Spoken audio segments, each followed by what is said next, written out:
Hola, bienvenidos. Muchas gracias por conectarse. Esta es la presentación del libro Resistencia de Eber Román.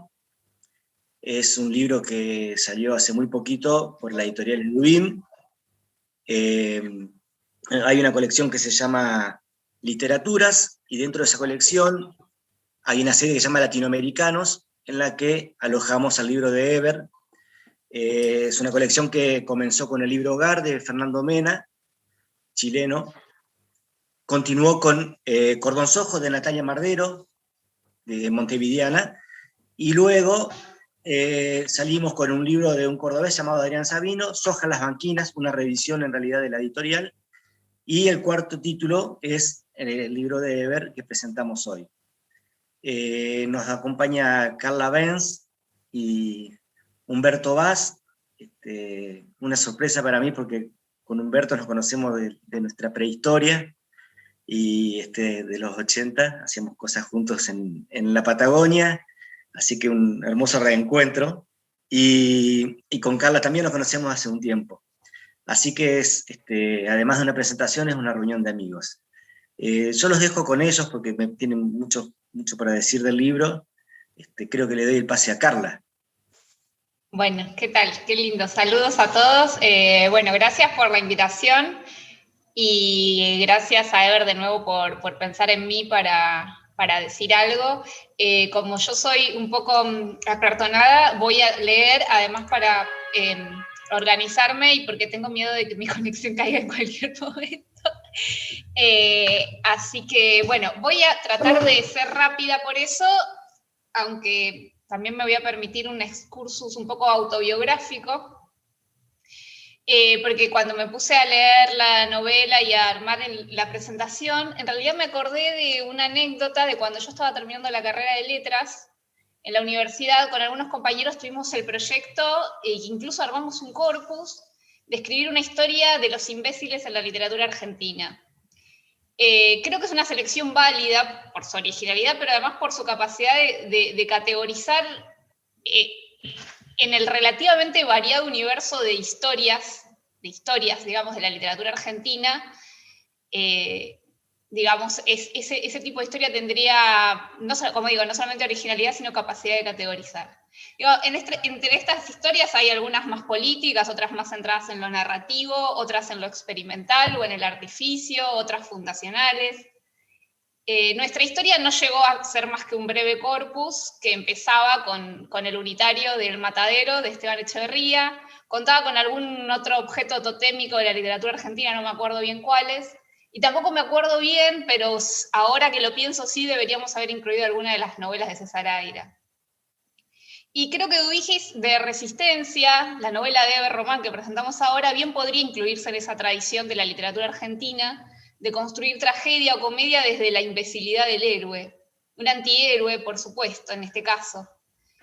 Pero creo que en el caso de Eber hay algo que lo extrapola de ese linaje bastardo, o construido en modo bastardo, y no es el hecho de ser un autor paraguayo, siendo que estoy hablando de literatura argentina, porque algo de eso me gustaría problematizar aquí, sino que ese tipo de antihéroe no es un emergente casual, sino un proyecto literario. Y un proyecto vinculado a un tono y a una voz. Un proyecto que en este caso linkea ese tono con la traza de un recorrido. De hecho, la novela lo yuxtapone. El viajero es un escritor y la ciudad una página, recorrida en renglones por el sol que se derrama sobre la pantalla de la escritura que traza a su vez el viaje. Con ello, la extrañeza geográfica, que es tópico central en la novela, es análoga a la extrañeza que genera el mismo lenguaje. De hecho, abundan en la novela las reflexiones en torno a él, pero sobre todo en torno a la palabra, como esa dimensión artificiosamente asible del lenguaje. Eduigis sigue mapas, destinos, que resultan de acciones azarosas, como supuestas indicaciones de las estatuas, esto es literal, ¿no?, en la novela, en un viaje que es pura errancia, sin planificación y sujeto a todo tipo de indicaciones absurdas.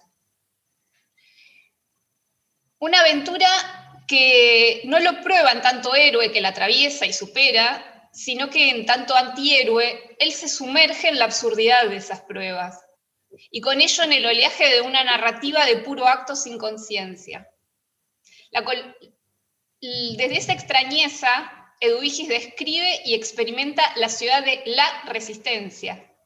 Y la colocación del artículo ya es manifestación de extrañeza, y a los que somos lectores de Eber nos recuerda al barrio de La Floresta, de Serenos en la Noche, que es su anterior novela. Así es como, por ejemplo, la villa de La Resistencia se presenta extrañada por hipónimos. Antes de nombrar el villerío, se nombra lo primero a lo que accede la visión de ese turista excepcional que es Eduvigis. En una numeratio bastante básica, ¿no? Chabolas, chapas, ramas superpuestas, vidrios, tergopoles, bolsas de consorcio, etc. El viajero nota la extrañeza en lo anodino, en lo superficial. Pero creo que cualquiera que conozca no la ciudad de La Resistencia, sino la ciudad de Resistencia, Chaco, vestida a cuadrilla y con esas horribles esculturas, puede verificar la referencia y sentir la absurdidad de lo real que Eber por momentos solo se limita a resaltar. Esa es la perspectiva del migrante que elige Román para meterse en la literatura argentina, la de la inmersión, que en la superficie parece imbecilidad.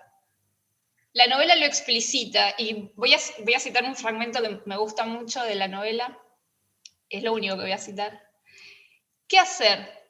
Hay eso del papel del recién llegado, del extranjero, el que debe preguntar para orientarse y por lo mismo confiar en todo el mundo. El que es un poco ingenuo y un poco tonto, pero que a la vez no puede dejar de enseñar cosas, de ser apoderado de lo desconocido. El viaje, que es motivo de la novela, se articula sobre un sujeto sedentario, una mosca de bar, digamos, que por irrupción de un grupo de extranjeros termina viajando a la ciudad de La Resistencia. Y lo determinante fue la irrupción de esos viajeros, y no su envenenamiento y la consecuente necesidad de huir de la escena del crimen, como verán los lectores cuando agarran la novela. Porque no hay voluntad en la acción, ni racionalismo, ni cogito cartesiano, hay puro relato.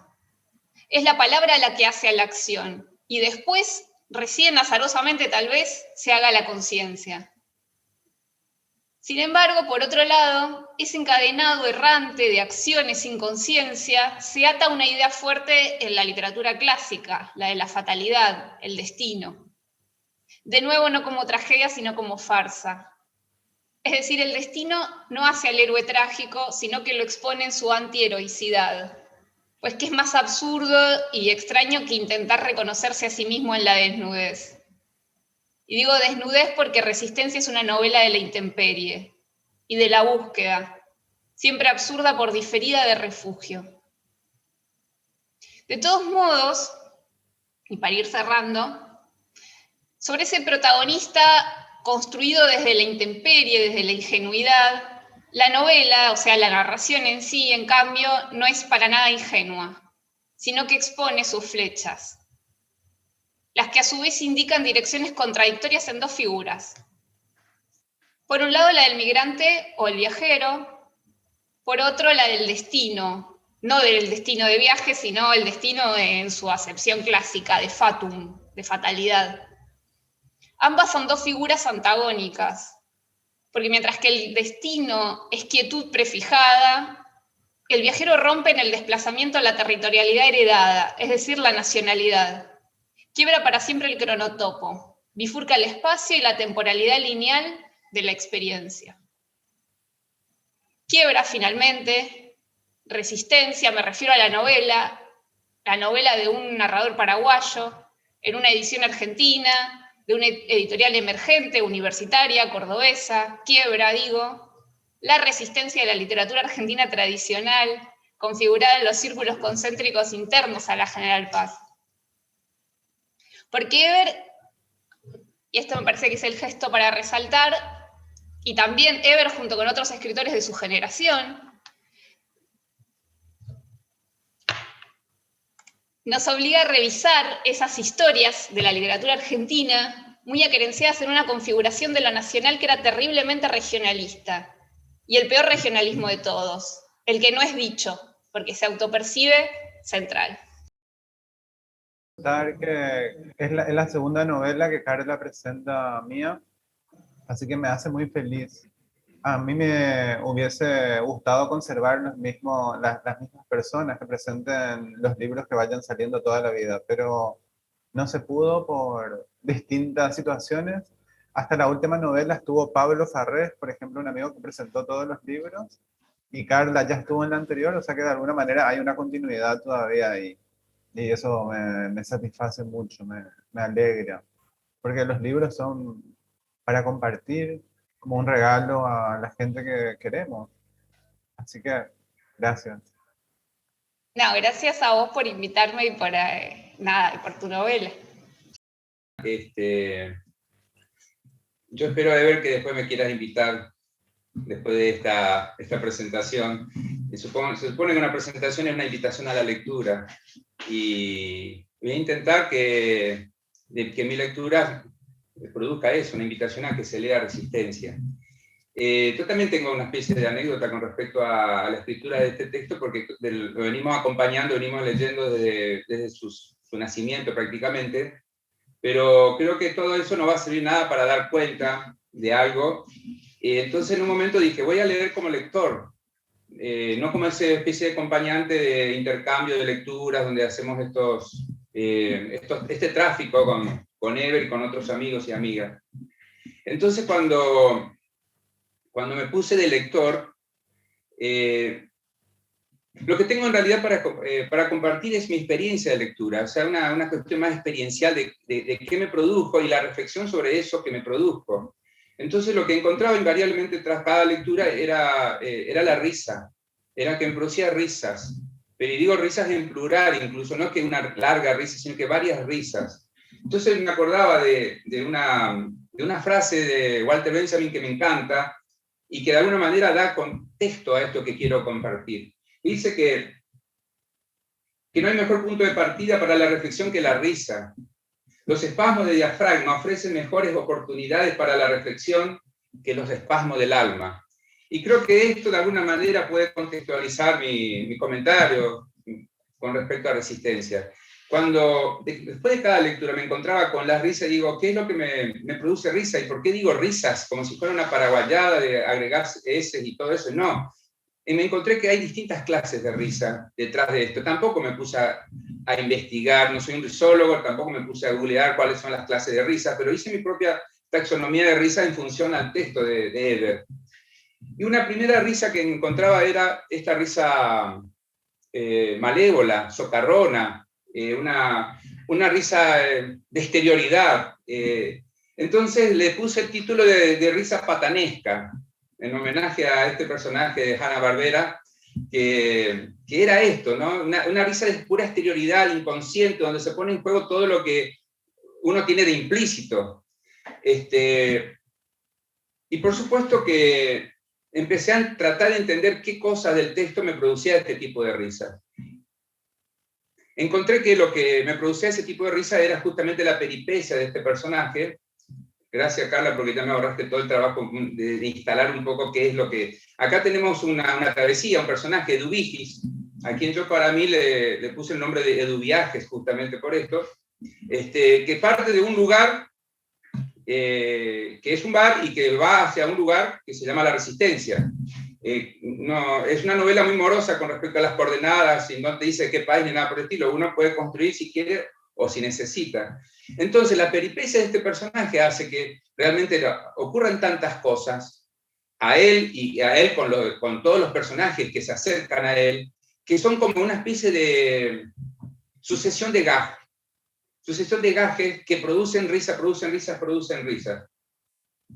Recién marqué lo que decía Carla, decía, porque son puros actos sin conciencia. Cuando es como puro acto sin conciencia, acontecen sucesivamente cosas, y todas las cosas que acontecen, a mí me producía risa, pero esa risa medio ajena cuando le suceden cosas a otras personas que no es uno, y se ríe inconscientemente. Después de esa primera lectura, de esa primera risa, uno termina preguntándose, ¿qué es lo que me produce risa? Y entonces, después de esa pregunta, como que aparece una segunda risa, ya no es una risa tan exteriorizada, tan para afuera, sino que una risa hacia adentro, más reflexiva. Yo le puse a eso como una risa solemne o risa salame, de alguna manera, que tiene que ver con algo que a mi criterio, tiene que ver con una manera que tiene de Ebert de entender lo que es la realidad o el realismo, su escritura. Es como que empezás a ver el mundo más allá de lo que está aconteciendo solamente entre los personajes. ¿Qué mundo está apareciendo ahí en la prosa, en la escritura, en la novela de Ebert? Y es como si en el realismo hay una intención de representar algo, o sea, que de articular entre una realidad y el texto, y como esa articulación, yo lo pensé en términos de articulación que tenemos, brazos y piernas, y como si a esa articulación se le hubieran cortado los tendones. Entonces lo que tenemos es un realismo que va trastabillando, va amacándose y que te produce otro tipo de risas, pero una risa mucho más densa. Es decir, no dejas de ver que ahí hay algo, aunque la forma que se te aparece es muy chabacana, muy jodona, porque todo trastabilla, todo se desconfigura, no aparece como una articulación mecanizada. Eso yo le digo que es como una especie de segunda risa. Después de esta segunda risa, aparece una tercera risa, que es una risa incluso mucho más amorosa, una risa más tierna. Le puse el nombre de una risa de conciliación o risa de Sarakei, porque tiene que ver con algo que también a mí me produjo, la aparición en medio de la narración de un relato. Eduvigis piensa o recuerda un cuento. Este cuento es un cuento sobre el soprano. Es un soprano que no habla, o sea, ya es la rareza, esta especie de transfiguración no es un tenor, es un soprano hombre, que en el cuento que él recuerda, el personaje que está caminando, tiene que cantar en un lugar que se llama el Colón. Uno puede colocar el Colón, uno sabe dónde está el Colón, pero no dicen qué lugar. Pero ahí este soprano de alguna manera tiene otra deriva. Es decir, otra deriva que anda por la ciudad y le pasan cosas, y hay como dos personajes que están a la deriva. Pero con el agravante que este nuevo personaje, que es el soprano, que está en una ciudad perdida, con un lenguaje perdido, con un idioma perdido. La sensación de que este personaje va adquiriendo, dimensiones, en el mismo relato va ocupando más espacio, casi amenazando con expulsar de ese espacio al propio Eduvigis. Lo mismo que le pasa al personaje dentro del propio cuento, dentro de un taxi embutido y dentro de un corpachón que va creciendo hasta la asfixia y la necesidad de vaciarse de sí mismo para ganar levedad. Entonces ahí como aparece un contrapunto entre dos viajeros, uno interior y otro exterior, uno que va de un país o que pasa una frontera, lo único que sabemos, y otro que está en un espacio extraño y en un lenguaje extraño, y que recupera su voz cuando se vuelve leve. Entonces ahí lo que noto es que aparece otro tipo de sentimiento, aparece otro tipo de risa. Es decir, a mí me parece casi una risa más compasiva, y que tiene que ver con los distintos modos que aparece la prosa de Ebert. En un momento, la primera risa, la risa socarrona, la risa más inconsciente, la que se pone en juego todo lo que ya somos, me da la impresión que lo que produce no son los gags, lo que aparecen, no son las relaciones entre los distintos personajes, las cosas que le pasan al personaje, sino que la prosa misma de Ebert. Es como si hay un tono que no se acondice con lo que acontece, casi como un tono monocorde, más allá de lo que esté pasando. No hay una valoración, no hay un acompañamiento valorativo de la prosa con los hechos. Y eso hace que uno tenga que posicionarse en un lugar y complementar, y produce continuamente una especie de risa de zozobra. Me hace acordar un poco a esa tonalidad como para describir qué es lo que, porque me falta la herramienta, me hace acordar cómo cuenta Leo Malía sus textos, cómo cuenta, es decir, impávido, monocorde, y lo que está sucediendo son un montón de cosas, pero simplemente la misma tonalidad. Y ese contraste produce un tipo de risa. Después me parece como que cuando aparece el tenor, el soprano quiero decir, ahí sí hay una especie de esa prosa que se va acercando a la emoción de lo que sucede al personaje. Entonces va generando este tipo de sentimientos de distintos momentos de risa. Y creo que también hay otra cuestión que, como para ir cerrando, que tiene que ver con la estructura, con la arquitectura de la novela. Es decir, una novela como si fuera un mosaico, es distintas escenas que van montándose, que son de alguna manera autónomas. Uno puede leer tranquilamente cada una de las escenas y tiene en sí mismo mucha gracia, tiene todo, una escena tiene todo ahí. Sin embargo, el recorrido de Viajes, que puede ser lineal, tiene como un acompañamiento en retrogradación de las escenificaciones. Entonces me hace acordar mucho de esas reglitas que usábamos en la secundaria, en la primaria, hace tiempo, en mi época, que uno movía y se formaba como una especie de holograma, ¿no? Y que se podían ver distintas historias, movía así y así, y aparecían distintas escenas, distintos movimientos, distintas historias. Entonces, esto de alguna manera me hace plantear que esta novela tiene como distintas caras, distintas facetas, depende mucho desde qué lugar nosotros o nosotras nos paramos a leerla. Y tiene que ver con un mosaico también, a veces no es lo mismo ver un mosaico de un punto de vista, de otro punto de vista, aparecen distintas escenas. Así que bueno, básicamente lo que quería compartir de mi lectura de Resistencia es esto, y agradecerle a Eber, porque la verdad que es un texto tremendo, tremendo, es engañoso, es mentiroso, es una novela muy mentirosa, porque parece breve, parece una prosa liviana, pero está llena de trampas, o sea que realmente uno tiene que abandonarse para ir encontrando esas sutilezas, esos jueguitos, esos retrócanos que en la prosa misma va dementiéndose el personaje, el narrador como personaje que va dudando, va titubeando, bueno, es como que están llenas de pequeñas trampitas muy graciosas. Eso quería compartir. Bueno, gracias, Humber. Bueno, quería contar también que Humberto acompañó la escritura, creo que antes de escribir la novela, que nació de un viaje que yo había hecho a Resistencia y escribí un diario y perdí mi diario de viaje en el 2005 y 10 años después quise recrear mi diario de viaje y salió la novela. Y me acuerdo que Humberto estuvo ahí desde el comienzo, se le comentaba, quiero escribir mi diario de vuelta y al final salió una novela. La escritura se demoró muy poco, fueron 3 semanas, algo así, pero el total fueron 10 años en realidad, porque empezó con un texto anterior y continuó con otro. Y lo que, esto ya es anecdótico, lo que quería contar era que la escribí cuando yo tengo un hijo de 6 años y tenía como, de madrugada me tenía que levantar yo cuando lloraba o algo así, era muy pequeño, tenía meses. Entonces me ponía a escribir de 2 de la mañana a 4 de la mañana hasta que me quedaba dormido. Entonces tenía un estado de sueño. Y yo soy muy de la literatura clásica, o sea, es como o sea, todo lo experimental me gusta, me entretiene y todo eso a la hora de leer, pero me parece que toda literatura es siempre experimental, ya sea sobre bases dadas o por lo menos siguiendo estructuras ya aparentemente perimidas, se sigue experimentando en todo tipo de escritura. Pero influyó muchísimo ese estado como de entresueño a la hora de escribir.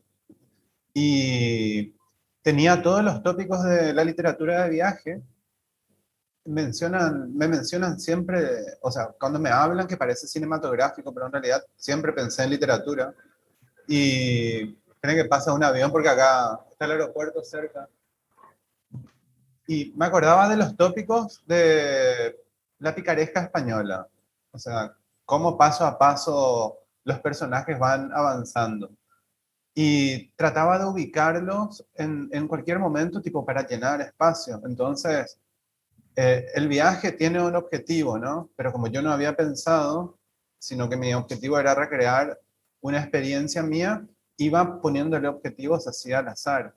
Pero están ahí los objetivos de viaje. Ser un poco descalabrados, como menciona Humberto. Y también en la peripecia española siempre hay un conflicto con la ley, entonces tenía que estar la policía. Más o menos así fui pensando la novela. O sea, no tanto en el sentido de tratar de experimentar algo nuevo, sino de cumplir todos los requisitos típicos de la literatura de viaje. Están un poco descalabrados porque también tenía mucha dificultad de conservar algunas cuestiones por el mismo horario de escritura. Se me, se me iba la prosa a cualquier lado, no perdía como la temporalidad a la hora de narrar, pasaba de la primera persona a tercera y después a los 2 días releía y era un lío. Entonces de ahí conservé como, bueno, voy a ocuparme de un narrador que tenga que explicitar. Me salían cosas que no sabía el nombre, por ejemplo, y de hecho lo dice el narrador, así esas cositas que no sé cómo se llaman.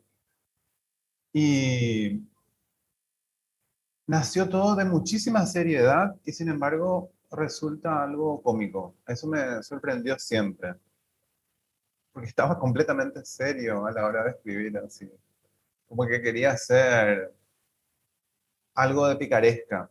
Y en un momento me di cuenta que no había caso de meter al compañero de viaje, porque en la picaresca siempre hay un par así. Y de ahí nació El Soprano. Bueno, quizá no pueden estar juntos, pero está el par así para contraponer un poco. A lo que voy es que no sé si nació tanto de un proyecto anticipado, sino que el mismo proceso de escritura fue como armando el viaje. Y para mí también fue un viaje. Y cuando leo, aparte de la vergüenza que implica releer textos propios tiempo después, me agrada cuando encuentro algunas cosas. Bueno, esto es típico de picaresca, está bien. Así como que voy encontrando las partes, acordes. Y respecto a lo trans, al cruce de géneros, es sí algo que ya anteriormente pienso mucho. El hecho de que la literatura no sea genérica en ambos sentidos, tanto esto que diferencia de género sexuales o de orientación sexual, ni géneros narrativos, sino que siempre esté como como trastrabillando entre una y otra cosa. Entonces, en en la posibilidad del viaje, de la picaresca, traté de meterle reflexiones sobre distintas cosas, pero no en un sentido eh, como para tratar de entender la realidad, sino simplemente para crear ideas, así armar como conceptos. Entonces hay pensamientos sobre la alimentación de los animales, sobre lo que es el viaje y etcétera. Y me atormentaba mucho cuando me venía una idea y no encontraba cuándo, entonces hay muchísimas descripciones que son puramente cliché, porque para rápido, para que pase rápido. Tipo el casino, conozco el casino de Ciudadela, pero conozco más los casinos de las películas, que entonces los tipos usan bigotes, smoking, las mujeres vestidos con lentejuela, y ponía todo eso. Total, la gente se iba a imaginar el casino que creía. Y como que abracé el cliché y está lleno de clichés así puestos bastante explícitamente para facilitar un poco también el tránsito. Y me acuerdo que me apasionaba mucho los momentos reflexivos cuando podía reflexionar sobre algo y armar como un pequeño concepto, porque es muy difícil tener ideas. O sea, cómo armar una historia es bastante sencillo en realidad, porque la historia de la literatura nos guía. Entonces pone todos los tópicos, te explica más o menos el arco del personaje, lo que es el realismo, eso, como que siempre de sacármelo un poco de lado porque ya está dado eso. Entonces traté de ocuparme más como de reflexionar sobre algunas cosas, así sobre, no sé, me acuerdo que la naturaleza, sobre el viaje, sobre el turismo, y son como las partes que me implicaron como más pensamiento. Y también eh, el personaje del soprano me pasó lo mismo, que era muy grave para mí el hecho de estar sin lenguaje, o sea, sin poder acceder sin comunicación, incomunicado en un mundo extraño. Y me iba resultando cada vez más grave y fue de ahí lo de alivianar al personaje. Esas pequeñas cositas son las que me implicaron como mucho esfuerzo de pensamiento. Pero en general las tormentas, la carretera, creo que incluso ahí el pastito, este picursor, creo que se llama el pastito que vuela ahí, que son de las películas de cowboy. Algunas escenas son de dibujos animados, así sacadas directamente como para ahorrarme todo eso. creo que lo único que me dificultó en cuanto a narrativamente era cómo hacer que un burrito se monte a una persona, porque me parecía como mucho más grande y no encontraba como la forma. Creo que estuve algunos días pensando dónde tenía que colocar la pata y me acordé o sea, mis imágenes mentales eran los caballos de dibujos animados. Y, y entiendo que se lea con mucha absurdidad porque está lleno de tópicos literarios que en el fondo son absurdos, así como expuestos. Incluso casi cualquiera de los libros que agarramos ahora los podemos leer así. Aquí está la parte en que pasa esto. Bueno, acá el héroe evoluciona y conoce algo nuevo. Acá en esta parte está el descubrimiento, la epifanía, etcétera. Porque mucho de la literatura ya está dado. Entonces trataba en este momento de encontrar cosas como mucho más pequeñas, así más al alcance de mi mano, que eran como pequeñas reflexiones y incluso hay, como el narrador es muy particular, hay incluso retruécanos de alguien que no tiene nada que ver con la novela, que son de Humberto, que durante la lectura me sugería, y también en algunas partes que no se iba a entender que parecía como que había logrado una imagen muy potente, me ponía a citar las citas de donde realmente salían, o sea que no eran mías. Hay un momento en que Dubigis está en la cárcel y escucha su respiración, así como el único sonido que hay ahí. Y parece una imagen muy hermosa, pero yo la saqué de Berlín Alexanderplatz, así. Como que me vine ahí en el momento, entonces pongo como las citas. Y se iba a llenar de citas, entonces muchas partes como que no las puse. Pero en rigor el libro está lleno de préstamos, de clichés, está armado en base a estructuras muy típicas de hace 400 años al menos. La idea de rompecabezas también. Y fue muy divertida la escritura. Aparte me ayudó a sobrellevar un horario bastante complicado entre dormir y no dormir durante casi un mes. Bueno, Che, yo tengo, por favor. anoté unas cositas que pueden ser preguntas en realidad para los tres. Humberto hablaba de las risas en plural, y a mí una cosa que me pasó, no sé ustedes, es que había como una risa prohibida también, o sea, me estoy riendo de esto, pero que nadie me vea porque como, ¿no? Muy movilizado hacia una risa incorrecta, digamos. Esa era una de las cosas que le quería preguntar si a usted también le había pasado. Y después, Carla, antes en realidad, tiró una punta de las condiciones de producción del libro, es decir, desde dónde escribe Eber y dónde es publicado, ¿no? Digo, en el interior, esta cosa concéntrica de la que hablas vos. Y les quería preguntar si ustedes, ¿cómo se imaginan que puede ser leído el libro? ¿O por quién? ¿O en todo caso, con qué o con quiénes discutiría un libro como este? A los tres. Con respecto a la risa, sí, es la primera risa que yo encuentro, es la risa patanesca, que es esa risa sarcástica y esa risa inconfesable, y porque es la incorrecta, es la indefendible, te está riendo de lo que pasa y lo que no se debe, ¿sí? Por eso sí, en eso totalmente de acuerdo, es lo primero que me produjo. Sí, no entra acá ningún tipo de valor moral en esta cuestión, es puro inconsciente, está formateado, supongo que te vas riendo de cosas que están pasando. Con respecto a eso. Con respecto a la segunda pregunta, Carla, no sé si con qué texto dialoga, las descripciones. A mí, yo lo que en realidad aprovecho también esa pregunta para decir otra cosa, o sea, yo le agradezco a Eber por la novela, le agradezco por haberme invitado para hablar, pero también agradezco la publicación de esta novela, porque esta publicación habla de que hay un proyecto editorial detrás de esta novela, es tan anti, no sé si está bien lo que voy a decir, pero es tan anti Alfaguara, tan anti todo, digamos, ¿no? Que como que si no hay, digamos, detrás una idea, me parece, de un pensamiento editorial, digamos, más jugado, esta novela, digamos, no sé, va a tardar mucho más en encontrar su lector. En ese sentido, digamos, me parece que agradezco que se publique esta novela porque es muy única. Y lo que sí yo creo que, por eso yo hablaba un poco de proyecto y voy a la cuestión del tono y voy a la cuestión de la risa, porque si uno lee varias cosas de Eber, yo creo que él va cambiando en se pueden notar muchos cambios en su escritura, ¿no? Pero que hay una especie de fruición por el lenguaje, hay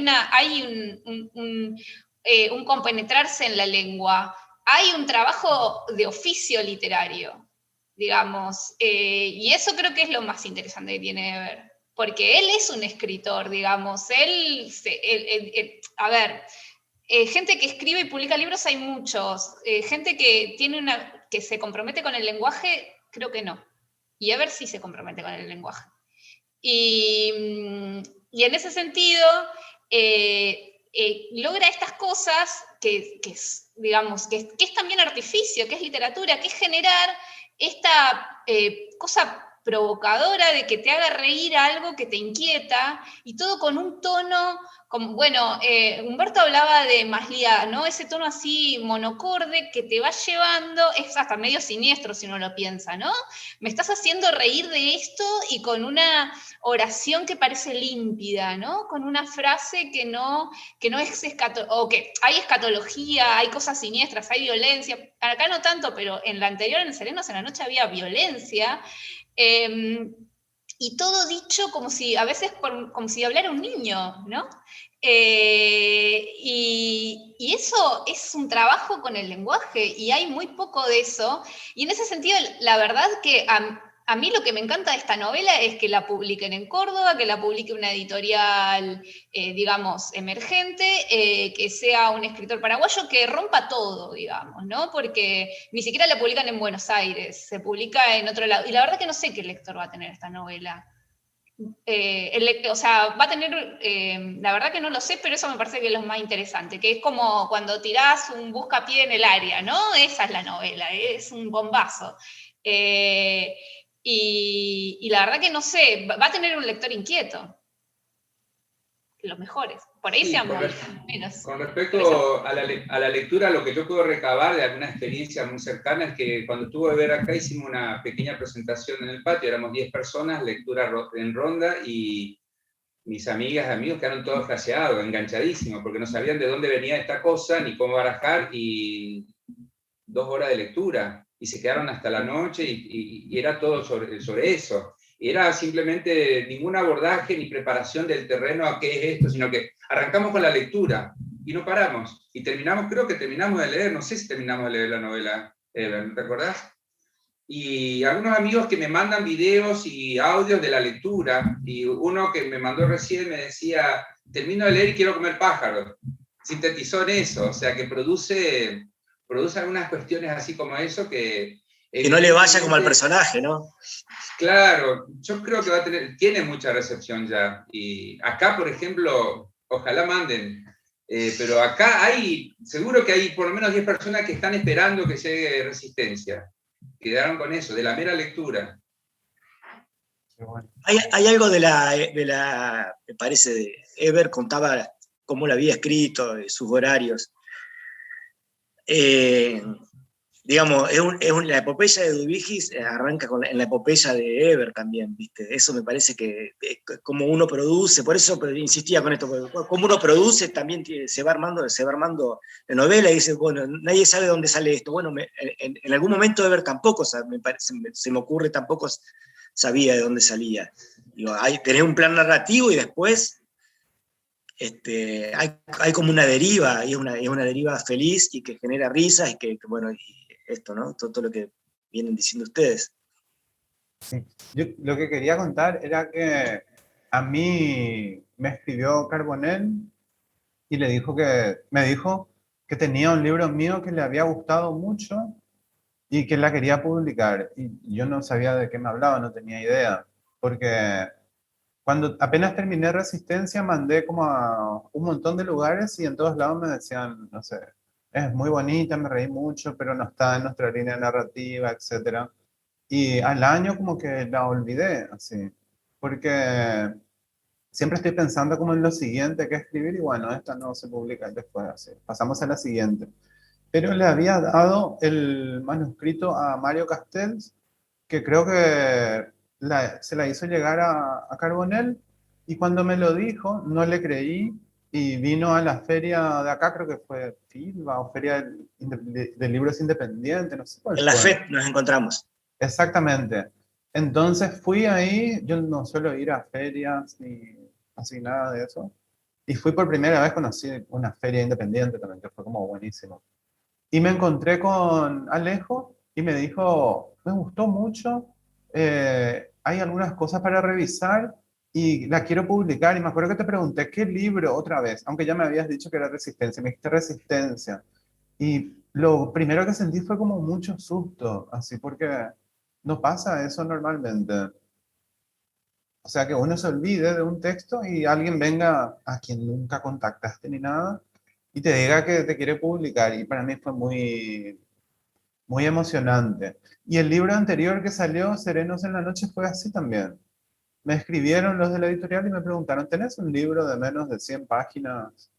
Y busqué en la compu y tenía uno y se los mandé. Creo que me pidieron que corrija eso y no pude ni releer el libro, así que ni siquiera miré. Y es más o menos así como voy publicando. Me encanta escribir. Soy bueno, es como mucha gente, ¿no? Produzco inéditos. Así como que estoy muy compenetrado en eso, en hacer libros inéditos. Y entonces que se publique es ya una rareza. Así que ni siquiera puedo imaginar que a alguien le guste. De hecho, me da vergüenza un poco cuando me dicen, te voy a hablar un poco de lo que leí, de tu libro. Me quedo así. Carla decía, Eber es un escritor y creo que la parte pública todavía no me cuesta un poco, pero a la hora de escribir sí, estoy ahí con todo, pero siempre pensando en el siguiente texto, lo siguiente que hay y para adelante. Y si se Es que, publica o no, está ay, bien. perdón, pero es que un escritor es alguien que escribe. O sea, no Mm. es alguien que va a eventos. Eso también me parece que hay como que lo independientemente de después del resultado, digamos, y de lo que uno le puede interesar o no, de lo que vos escribas o lo que en general uno escribe, yo creo que esa es tu característica, digamos. Se nota que sos alguien que escribís, que tenés un vínculo con la palabra. Eso. Y la idea esta de proyecto literario, creo que es más inconsciente. Lo que siempre tengo como es el proyecto del próximo libro. Así que como que ahí se acaba. Y por eso quizás sean un poco dispares, o por lo menos no sean, no sé si es una intención, pero quizás si saco un libro nuevo, quizás no se parezca nada a Resistencia. El que escribí después de Resistencia fue un libro de cuentos que también forma parte de otros inéditos, que era de conversaciones con Humberto, que tiene todo un mambo con el realismo, el realismo. Entonces me dije, voy a escribir un libro que sea completamente realismo y clásico. Y hice un libro de cuentos así, que tiene todos los tópicos, así no hay nada de absurdo, serio, nada de risa. Soy tu muso. O sea, que es totalmente realista.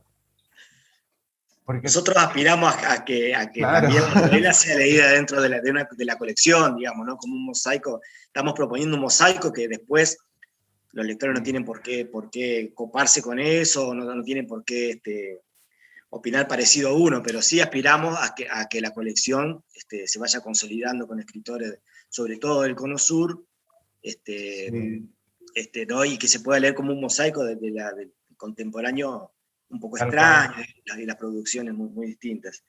Queridos, yo, como se dice en la tele, el tiempo es tirano.